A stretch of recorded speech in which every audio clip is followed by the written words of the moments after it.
शेतकरी मित्रांनो, तुमच्या पण टरबूज आणि खरबूज पिकात अपटेकिंग चांगल्या पद्धतीने होत नाही, मग हा व्हिडिओ तुमच्यासाठी व्हिडिओ शेवटपर्यंत बघा.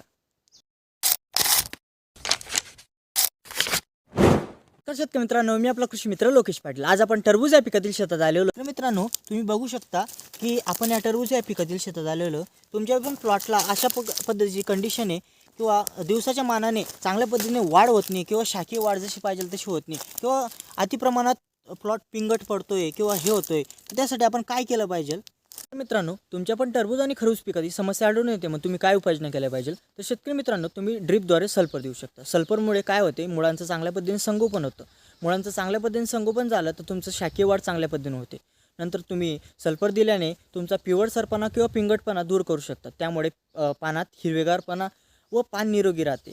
नंतर तुम्ही सल्फरमुळे अपटेकिंग चांगल्या पद्धतीने करते. जे अन्नद्रव्य तुम्ही टाकलेले ते मिळण्यात चांगल्या पद्धतीने शेतकरी मित्रांनो, तुमचं पुढे चालून फळधारणेत व फुलधारणेत चांगल्या पद्धतीने मदत होते.